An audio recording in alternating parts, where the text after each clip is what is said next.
Join Edwin Frondozo on the Business Leadership Podcast every week for a unique program featuring insights and actionable items from the world's most successful business leaders. Hear firsthand the exclusive interviews and personal journeys on how today's transformational leaders made it to the top. People can be very quick to jump on, and criticize or not believe, and it takes a lot of energy. And so I think building an organization where it doesn't mean people don't challenge you because I'm the leader and I'll come up with ideas. I know they're all interesting ideas maybe, but I know intuitively they're not all workable. And I rely on my team to really help be that filter, but not necessarily just look to kill every idea. This is the Business Leadership Podcast, and I'm your host, Edwin Frondozo. Welcome back. How are you doing today? Thank you for taking your time to join me today. My guest today is Robert Levy, the president and founder of BrandSpark International, a marketing research and brand consulting firm based out of Toronto, Canada. For 16 years, Robert has led North America's most comprehensive annual survey of shoppers. It's called the BrandSpark Shopper Study, and he's managed the top consumer packaged goods awards programs, the best new product awards, and BrandSpark Most Trusted. In this episode, we discuss how BrandSpark uncovers meaningful customer insights by understanding their clients' goals, which ultimately helps the business make impactful decisions. We also talk about brand positioning, specifically how Robert used it in his earlier days when BrandSpark was launched. We look at the value at looking at both qualitative and quantitative information. We talk about brand positioning and how unfiltered reviews have changed the way consumers buy online. Today's Business Leadership Podcast is sponsored by TruShield Insurance. As a proud supporter of Canadian startups and entrepreneurs, TruShield offers solutions that help protect you from the risks you may face today, tomorrow, or down the road. TruShield knows small business. Learn more at TruShield.ca. And with that, here we go.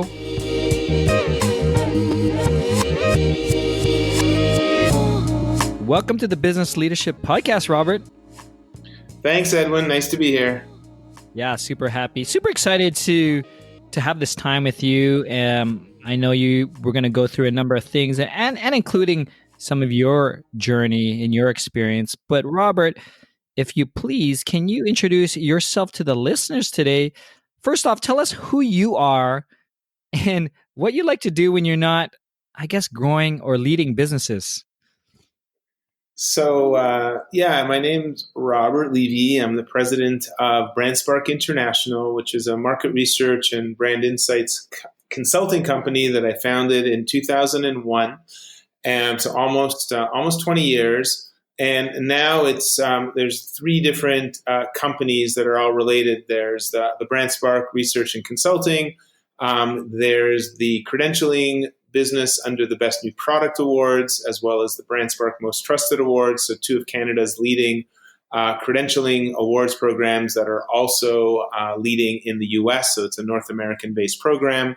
And our newest member of the family is shopperarmy.ca, which is a community of shoppers who also can get cash back through our affiliate marketing platform with Amazon and 60 other retailers. So kind of now a consumer platform, which brings really the 20 years of work and integrates our legacy business with our own startup. Oh, wow. So, I just like to break that down. It sounds like you've been in the business, the market research a long time, Robert. And just to give, mostly for myself and also those who are listening, a little breakdown of those three credentials or these three product or services that you provide and the significance and importance to it and how it relates to those in the industry or those who are listening and why they should be looking at it now. So first of all, the market research company was founded after I spent 7 years as vice president of Cara Operations, which was Canada's and still is Canada's largest restaurant company, now known as Recipe Unlimited. And then I had a number of roles there as VP of Real Estate, VP of Franchising. I was fortunate because I was brought back after spending 2 to 3 years consulting part of living in Europe and then being hired by Cara to help them open a Harvey's Swiss Chalet restaurant in Prague, of all places. And that led to being, asked back to join, to come back to Canada and lead first the international development and then different roles. And the final role that really led to BrandSpark was being chosen to be part of what was initially called the branding team, where the brands had actually run into some trouble.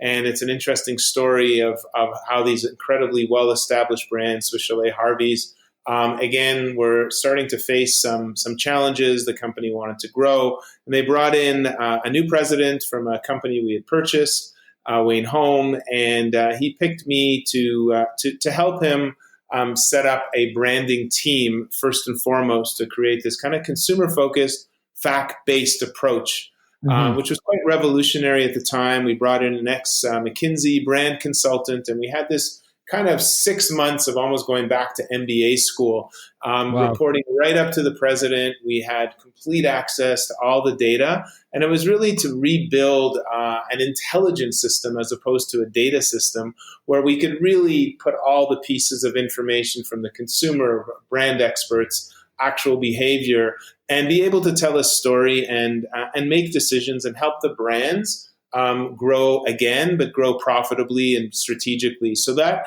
experience was really very unique. I was vice president of real estate at the time. The temporary secondment to the branding team turned into an offer to head up a new branding department with some really bright young analysts that we kind of hired right from school. And we just had this mandate to work with the teams across all the different brands and build up a brand intelligence system. That gave me access to working with our agencies, our media agencies, advertising, PR, and really pulling all the pieces together so that we were all, in a way, singing from the same song sheet. Strategically, everyone understood what the key priorities were, the competitive environment, the real deep consumer insights and drivers. And so after doing that for 4 years, I then decided that was the right time to start BrandSpark. So BrandSpark was really started based on my insight of how to create a consulting company, but that was going to operate like it was part of an existing business and integrate almost as part of the team and be much more actionable in terms of the insights and not just say, here's the research study or here, what are your questions, here are the answers, but like, what do we do about it? And what's going to make a difference? And how do we know if it's working? So I think that genesis was really formed by my internal experience within a major corporation that I was fortunate to be part of. I mean, it's an amazing journey, and it sounds like it's also, you're working with interesting aspects of business when it comes to branding and gathering real customer insights. And this may be a tough question given probably a lot of customers you've worked with, but were there like some real highlights or customer projects that you worked on was like, aha, what we're doing, we really got it? So there are a couple that come to mind that were quite transformative during my Cara years. There are a couple. So one, the business was struggling, firstly, thinking about the burger business. Very, very competitive, strong U.S. competitors. And it was about trying to figure out where the position for Harvey should be. And one of the books I think that influenced me the most when I was taking my marketing degree at McGill in the 80s was Positioning, The Battle for Your Mind by Rees and Trout. So kind of the really classic brand positioning book that kind of created this whole expression, brand positioning and what it means. And so it was really going back to the essence of what was the brand positioning for Harvey's and what could we do that was different. We were seeing some periods of same restaurant sales decline, which was kind of the key metric for the restaurant business. And we were able to take this as a first case study of this new branding team to see what could we come up with. And it was interesting that we were able to come up with a promotion that just turned the tide. And it was really interesting to see that happen by going back to basic principles and making some tough decisions that were difficult internally, because up until that point, and this goes back now to the early 90s, so it's very different, that everyone, if you had a cheeseburger, it was processed cheese, and everything was based on cost down to, to the penny. And we realized that we needed to come out with this promotion. At the time, it was called the Harvey's Swiss Mushroom Melt. And the key insight was that we needed to be the first to actually put a real piece of Swiss cheese on, not a processed cheese. And that was like a real debate inside, because the cost implications were quite significant when you start to have a big volume. And we won that. We created consensus that this was the right thing to do, given Harvey's positioning as the higher end of premium hamburgers, but still at an affordable price. And it actually was incredibly successful as a promotion. It turned around the business, and it created confidence that you could actually run your business by having a consumer-focused, fact-based approach, but still apply the talent. It was an art and science, as opposed to let's try this, let's try that. And the worst meetings that I had in the company were these kind of post-advertising or campaign tracking meetings. And if the campaign went well, nobody really cared. Everyone was happy. And if it didn't go well, you'd have all of this data, which you could never apply again. So it was actually post, as opposed to investing pre, where you could actually make a difference and then, base it on a fact base. And so that was a very interesting example. And then the whole team started to believe in having more of a disciplined approach, as opposed to it being threat or something else. And then from that, we really created momentum. It's important to get some wins when you're in a company. And the second one that was also interesting and quite charged was a very famous, iconic campaign that basically almost every Canadian would be familiar with.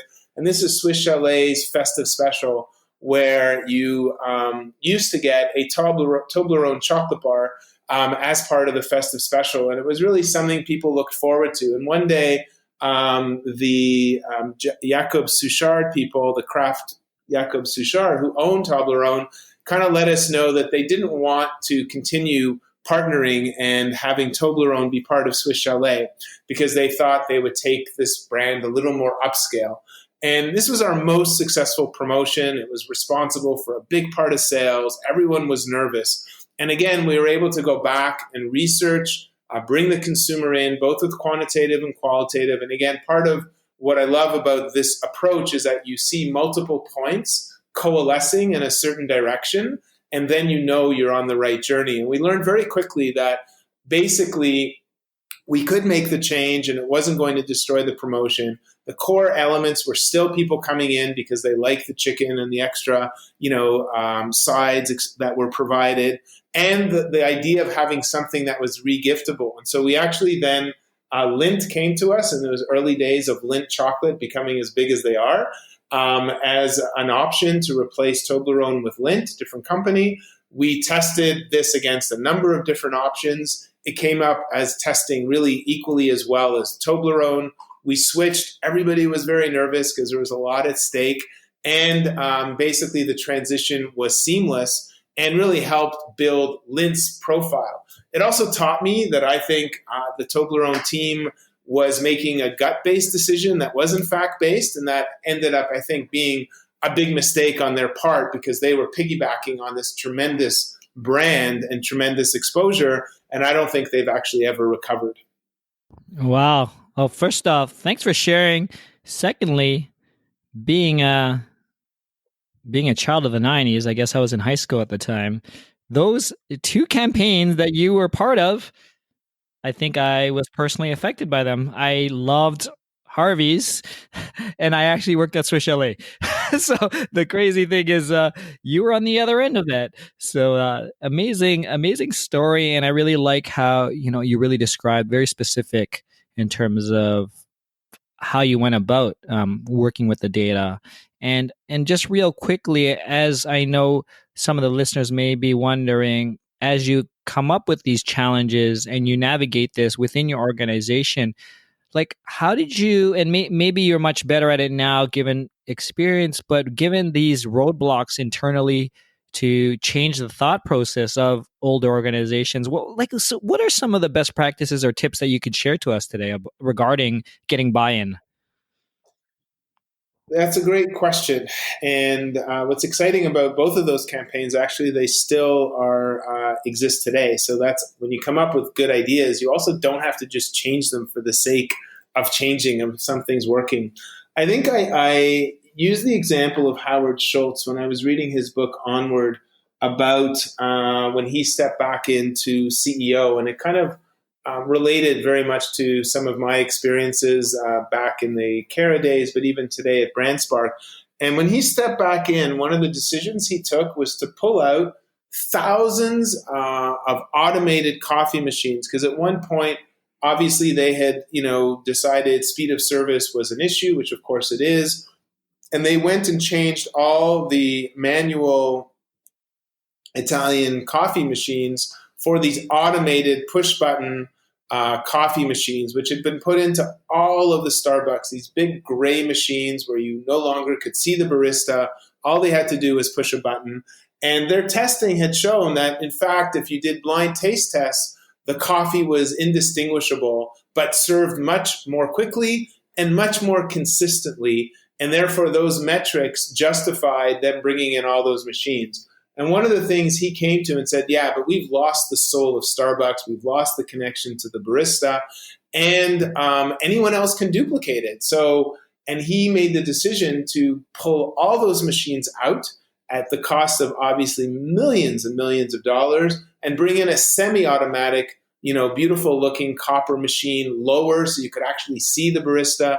And today, those are the machines that you find in every single Starbucks. And that to me really resonated, where sometimes you have to make the decision based on the brand. And I think as an entrepreneur, and I think that's what you need, is people on the team who really get passionate and do their homework and then stay passionate, because it's easy to come up with an idea, but it's not easy to execute. And you have to really stay, true to this idea and give it time, because these things never happen as quickly as you want. And people can be very quick to jump on, and criticize or not believe. And it takes a lot of energy. And so I think building an organization where it doesn't mean people don't challenge you, because just because I'm the leader and I'll come up with ideas, I know they're all interesting ideas maybe, but I know intuitively they're not all workable. And I rely on my team to really help be that filter, but not necessarily just look to kill every idea. And I think that's the chemistry that has worked so well for me on my team when I was at Cara, with a leader that really allowed me to have that room, that breathing room. It's almost like oxygen for a fire. And I think that's been the key to success of our organization here and the team that we have. That's awesome. Robert, can you talk about, I guess, your BrandSpark Most Trusted Award, specifically why did your company start it? And maybe for the business leaders who are listening, what type of insights are gathered from the awards? Sure. There's a rapidly changing consumer landscape. Consumer journeys, shopping journeys are changing. Options have multiplied almost overnight. Almost nothing is bought the same way. Many, many industries being dramatically disrupted. So we felt there was an opportunity to help consumers and brands, first by measuring brand trust, and then by helping both consumers learn about which brands are trusted by other consumers, because we know from our research that recommendations from friends and families are always influential, but consumer voted, research-backed credentials or awards are just behind and very valuable to consumers, and also very valuable for brands to help them stand out. So we chose an unaided methodology where we actually conduct a national survey. We canvassed thousands of actual consumers, both in Canada and the US, and we find out from them across a large variety of categories what brands they trust the most. And we find out why in their own words. And one of the things that we learned early on from kind of ethnographic research, really started when I was building this branding department at Cara, the value of qualitative and quantitative information. So qualitative, when you hear from consumers in their own words, whether oral or written, as well as the quantitative when people are going through and you can get it at scale. And I'm a firm believer that you really want to look at both of those together before you get a sense of where to go. And that's been something that we built into our Best New Product Awards when we launched, was always finding out and asking people to tell us the why, which is what I always study. I always go through the whys and then kind of look at the quantitative. And so we found that this was actually a very accurate measure because of the methodology we approached. And we found that both consumers, the media, and brands were super interested in understanding the results and then the insights. And we could see that, some categories are very competitive, some categories are not. And then it's been very useful for even, brands like P&G, for example, when they were divesting of a lot of their brands, they used the BrandSpark Most Trusted to even communicate to their financial community the brands that they were holding on to had an incredibly high success rate in being the leaders in each of their categories, which was, obviously part of their strategy. But this also became a validation based on the consumer, independent consumer research. I mean, it's really, and it sounds like it's like a scale, and for the brands, for the stakeholders, it's something to be proud of as well, as they work towards gaining the trust of the company. Speaking of trust, I guess, Robert, why do you think trust is an important factor these days when people are looking to make a purchasing decision? So I'd say unfiltered reviews have completely changed the way we buy online with the presence of positive and negative reviews. So consumers are now savvy. They can see when the reviews are not genuine. Their smartphones are generally with them at all times, whether they're online or whether they're offline. And I think it's now changed how we buy anything and everything. So the consumer with their, omnipresent smartphones are firmly in control. And I think they can also see the difference between marketing and positive and negative. And that's been transformational because you would never go onto a website and see anything negative if it was supported by the brand. Now they know if they just have 5-star reviews, that's not credible. They also know if they don't show negative reviews, that's not going to be credible. So I think that trust, because it's so easy to put something up online. We did some research around our new Shopper Army platform, again, which is an affiliate cashback site, as well as sharing reviews of products that have been reviewed by our Shopper Army product testers. And one of the first things that we had a focus group in our office, which is in Midtown Toronto, and people were genuinely surprised that we had a real office, that we were real people. We had a whole team, that we were based on, a business that was in the marketing research connected to other awards. And they really liked that. So that's why when we built our site, we put pictures of our team. We told them we have an office in Toronto because it's so easy to put up a front today. And I think based on real practical experience of other consumers are thirsty for that kind of validation and confirmation, especially if they have to spend money. Small business owners, TruShield can prepare you for the unexpected with the right insurance coverage.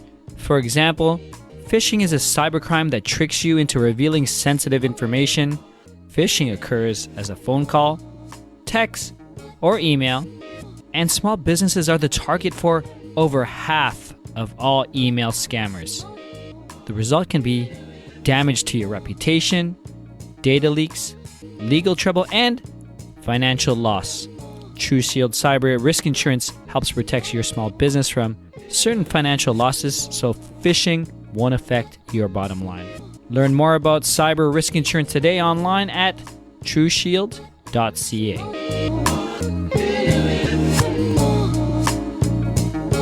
It's so funny how you just mentioned, and the reason why I'm bringing it up, it was just in a conversation I was having recently where it's so fast to put up, let's say, quote unquote, a new company, a new brand, and make it look amazing online, and literally it could be nobody behind that brand. So it's just interesting to hear these stories from you, and when you bring in these market researchers and these affiliates and everyone who helps provide that. Um, I just want to shift gears real quickly, and I know you shared a lot, Robert, and I appreciate it. I guess in the sense that the journey that you've had going as an executive within a multinational, into building out your own successful business. Um, I'm wondering if you could actually share a very difficult situation, and this could be any time throughout your career, that really like something that you had to make as a business leader, that allowed you to like significantly grow as a business leader you are today. Sure. I think my formative years I'll give you one example from kind of the corporation days and internally within my own business in starting Shopper Army. I think internally as a team member, when I was hired, I was the youngest VP brought into what was a very established company. There was a new president who I really had no relationship with. And I remember at one point, it was very, very strong, very, very, very smart, very, very opinionated, very, very decisive kind of leader who'd come through, an entrepreneurial rank as opposed to a team-based or coaching-based rank or experience. And at one point, I made a presentation, and I was actually came out with points that were contradictory to him. It was one of those meetings that, wait till the leader says something and then everybody follows suit. And I was kind of one of the only, if not the only person who actually contradicted him with, again, some fact-based or consumer focus, not to make a point, but just I had a different view. And, those are always tough encounters and your peers are looking. And actually after the meeting, I went to him and I said, I hope you don't mind that I spoke up and I kind of went against what you were saying. And he looked at me kind of surprised and he said, well, no, of course not. Then what's the point of having you in this meeting if you're not going to? But what he didn't realize was that no one else did because it was pretty intimidating. And I think for me, it's one of the things that I kind of swore that when I was going to start my own company to make sure that I was not one of those people, that I didn't want people to just be yes people around me. So I make it a habit of in every meeting going around the table. If someone's going to be in that meeting, I want to hear what they have to say. And along my journey, I was exposed to a lecture about introverts versus extroverts and explaining that in North America, we're generally a society of extroverts that prize extroverts, but there are other societies, Scandinavia, Japan, where it's the opposite. The majority of people are introverts, and extroverts are a bit of the outcasts. And that I took that to heart, and then put a little test in that people who are introverts, I realized they don't really care if they share their opinions or not. They're listening, and because they're listening and not talking all the time, they tend to have really good ideas, but you're only going to get those ideas if you ask for them. And so I've kind of made it just a little habit that I go around the table, I make sure people talk and their opinions come out, and it's always surprising the people who aren't necessarily talking naturally have something to say. And I'm almost always saying, well, why didn't you say that? They go, well, you didn't ask me. I go, wow.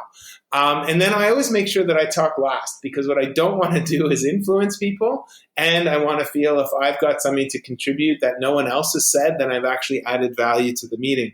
And I think so that was kind of, some personal development that came from my own position. And then it was, challenging when I was starting Shopper Army, which was a new startup.com, very different, to, again, create this consensus and vision and involve people, but, be determined that there was an opportunity for us. Now that's a great example, and I hear this over and over again in terms of like meeting dynamics, understanding the team that you have in the room, and like you said, realizing that not everyone is the same and that you have to invite feedback. Have you, and just real quickly, have you found that there is an optimal meeting room size or how many people you want in the meeting? And secondly, for those introverts or those individuals that you respect, do you sometimes have to go to them after the meeting and ask for their insights as well? Or do you find that it's just happening organically now in terms of the meeting place? I think the team knows what to expect, and I think one of the questions you had asked me about, what kind of leader would your team say you are? So I just went and asked them and got some quotes, and one of the quote was, "Democratic leadership style that takes the feedback of everyone and forms it into the best decision for the company and team." And ideas driven and feeds off the team's ideas to articulate the best vision possible for the organization. And so I think I'm pretty proud of those because if there's a meeting, everybody knows they're going to be asked to contribute, and I don't wait till after the meeting. If I hear after there was an idea, I'll actually say that, that would have been a lot more helpful if you had contributed that during the meeting, so there could have been either consensus or a discussion. It's not quite as useful to get that after. No, that's great. And talk to me about that exercise actually where you but when you reached out to your team members to find out what they think about you and your leadership style. Like, is this something that you oftenly do, or was it just, I guess, because you were going to speak to me and sort of understanding what I may ask that question? Yeah, it was more based on your response, but I think or your questions. But I actually think it's a good idea, and it's a good check-in for leaders to do. I mean, at one point there was this very popular 360 feedback. I'm always a little bit skeptical of trying to institutionalize systems like that, even though the idea, of course, makes sense to understand your perspective. So, yeah, I mean, I think what was good to hear back was, the sense of what they think, and it aligns with my own view of myself as a leader and also as a CEO. I think they luckily see me as a couple of things of, visionary, which is great, never settles and always strives to make things better, persistent, and fight for what he wants. That's a fine line. I think I look at that and I see that as a positive feedback. I think that's where you do have to temper. And I really believe that people can contribute irrespective of their title, position, and their length of tenure. We have a pretty active intern system now. Like for even a company our size, we had just recently 6 interns, 2 in our Shopper Army team from Waterloo generally, 2 in our awards program, and 2 in our research program. And it's a pretty big investment that we now make in this internship system. And I've been amazed because I find, they within a week, they are contributing and feeling confident. And we make sure that they are part of it. They come to meetings, they contribute, they're at the table, and their opinion, at the beginning, they're a little shy, they're a little overwhelmed. But I think it's been amazing how often their perspectives, their contributions, and then they go off and make fantastic contributions. So I think it's been very energizing for everyone that's really the way this culture thrives, and something that I'm very proud of. Robert, every business leader has, advisory, mentors, people that they trust to help them grow. I'm wondering if you can name someone, a mentor, that made a tremendous impact on you as the business leader you are today. It could be anyone throughout your career. Yeah, so I think I've been very fortunate, first of all, to have started my independent business when I was a lawyer, then took a leave of absence and moved with my wife to Europe. So my first partner in terms of the entrepreneurial journey was my wife, Patricia, who is also a lawyer, and very different working styles and very complementary skills, and very much believing in the vision. And so that's been at the core of being very fortunate. We've worked together really ever since, and still have lunch together most days. And so it's really great to have, a sounding board, a trusted advisor, but also someone who can just blend right into the organization. So I think that's been, to start off a very important part of getting me where I am today in our company. I think in terms of one of the mentors and influential people was when I was at Cara. Again, I had mentioned that, the business had run into some headwinds, and we had bought a company from BC called Spectra, had been started by two entrepreneurs, Peter Bonner and Wayne Holm. Both of them were first and foremost professional athletes, one a skier, one CFL football, and both had gone into an restaurant organization that's very well known called The Keg, still one of the strongest restaurant brands and maybe one of the strongest brands I've actually ever interacted with, still strong after maybe 40 plus years, which is pretty remarkable in any business, but certainly in the restaurant business. And that was started by an entrepreneur that was all about team and coaching first, and then the business second. And that whole culture, still, when you go into a Keg, it's still amazing to watch. The team-based approach, the customer-focused, and the passion for their product. Well, that really left an imprint on both Wayne and Peter. Wayne became the president of Cara to help, right the ship. And I had the good fortune to really work very closely with him. And I think I just learned a ton in terms of things like he wasn't going to make decisions for me or anyone on the team, but he'll coach and help with the right questions. But we had to make the decisions. We couldn't. And then today, that's the same way for me, is I don't want to make decisions for my team. It's like, what do you want to do? And I'll put in my 2 cents when I can add something. And he brought in a whole bunch of team-based things like the 24-hour rule, and definition of insanity was expecting a different result with doing exactly the same thing. And 24 hours, take a moment, step back, reflect before you engage.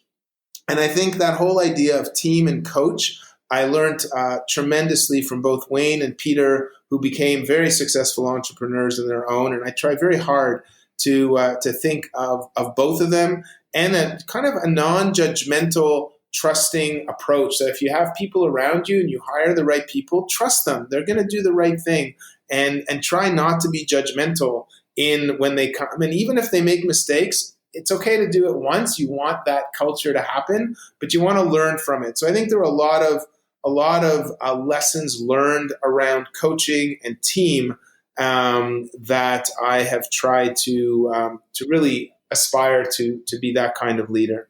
Yeah, no, thank you for sharing that. And really, it's always insightful to hear where successful business leaders are learning from, whether they're, your internal stakeholder at home to the early business leaders that really help them shape the way they take upon business, whether it's on themselves or in bigger organizations.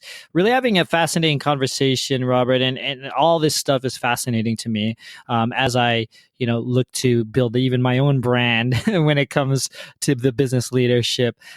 But I'd love to, before we slowly wrap up, I'd love to get what else is going on in your life? Like, do you have any other special projects, initiatives, or anything fun that you're super excited about and maybe losing sleep on? So yeah, we've just created a new partnership with the Canadian Cancer Society, and I'm really excited about this one with shopperarmy.ca. So and we're partnered with them to help them be more effective and find new ways of raising money for a very good cause, for research. It's the national organization that really provides a ton of resources for in the whole area of coping and learning and improving the whole area of cancer. So they run a very successful national program called the CIBC Run for the Cure, which is going to be on October 6th. We have partnered with them to create the shopperarmy.ca Shop for the Cure, which is going to be the kickoff of a campaign that for 2 weeks, so September 28th until October 13th, we're going to donate 100% of the affiliate revenues that we receive from the retailers who pay us when we send Shopper Army members to buy on their sites, which is called affiliate marketing.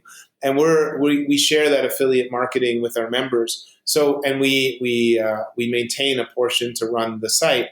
And so we're going to donate all of our affiliate earnings during that campaign.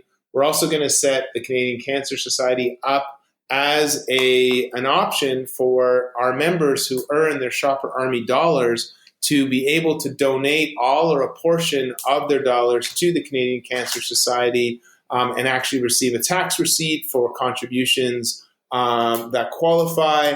And we're going to involve the brand. So we have the great fortune, because of the relationships we've established through our Best New Product Awards and BrandSpark Most Trusted, to work with the leading CPG or consumer packaged goods brands and have had long relationships with them. We're also going to be able to encourage them to match contributions and offer special bonus offers to our members, and therefore create really a closed loop performance marketing for cause marketing. Because again, it'll be the first time we'll be able to really see what impact this can have, both at a brand level for the Canadian Cancer Society, for Shopper Army, and also to help our Shopper Army members feel that this collective really can make a difference. Because, we used to have change in our pockets and buy a daffodil or buy, a poppy on the street. We don't have change anymore. We're in a tap culture. If I can't tap, I'm not interested. And there's a lot of competition now for good causes. So what the Canadian Cancer Society was excited is that we are also Canadian driven program and platform. And so we're just gearing up to get that off the ground. And we're very, very excited about building Shopper Army also as a force. And basically, we're going to create running teams across the country. We're going to set up pages, and it'll be really an easy way for people to shop online. It's on Amazon, and we offer actually the highest rates on Amazon in the country on everything you buy on Amazon, which of course we know, 40% plus of Canadians are shopping, 60 other retailers that we've curated. So if you're going to shop anyways, why not shop through Shopper Army? And a little bit of money from a lot of people can really make a positive difference. So this is a very exciting and groundbreaking program that we are kicking off soon with Canadian Cancer Society. I mean, it's thank you for sharing, and it's super apparent with the sirens behind you as you talk about groundbreaking and launching. I love it. We're done. We're on the Young Street, so it's one of the pitfalls or benefits of being on the Young Street spine is we hear sirens, but hopefully everyone will be okay. No, I heard it loud and clear, but we'll be sure, Robert, and I'll get all the links that are applicable to everything that you mentioned and everything that's launching partnerships, and we'll put it on the episode page for those who are listening and interested. Definitely just check out the episode page. Final thoughts from you, Robert, before I let you go.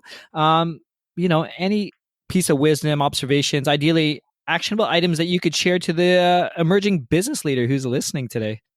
Sure. I think leadership is a journey. There are a couple of principles that I hold dear, and I think it's always important to understand your brand, your vision, and explain that to your team so they really understand and then can put their heart and soul into it. I think when I started my business, I was actually given a non-business book, which ended up having a big impact both on me, I think my company, and also my family. And it was a book that was called The Four Agreements, and it was all about Toltec wisdom.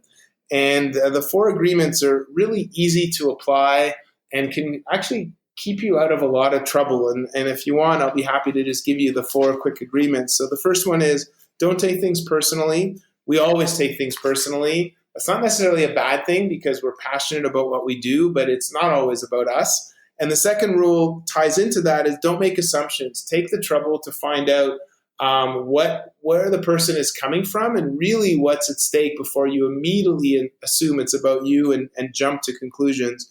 The third one is be impeccable with your word. That makes sense on its own, but there's another side to it, which is interesting, is that don't use the word against yourself either, because we can always beat ourselves up forever about mistakes or things we didn't do, and that ultimately is not constructive. And the fourth one is try your best. So I think these 4 agreements have kind of keep me, I hope, out of trouble, and also apply it internally for our team dynamics and even within my own family life. No, that's great. And that's from a book called The Four Agreements. Thank you for sharing that, Robert. To close, can you share with us where we could find more information about you, your company, or anything else you'd like to share with us today? Sure. We try to keep my LinkedIn profile up to date with interviews or press releases that we give from our research and our BrandSpark Shopper Study, which is kind of the largest North American shopper study on attitudes and behaviors of shoppers.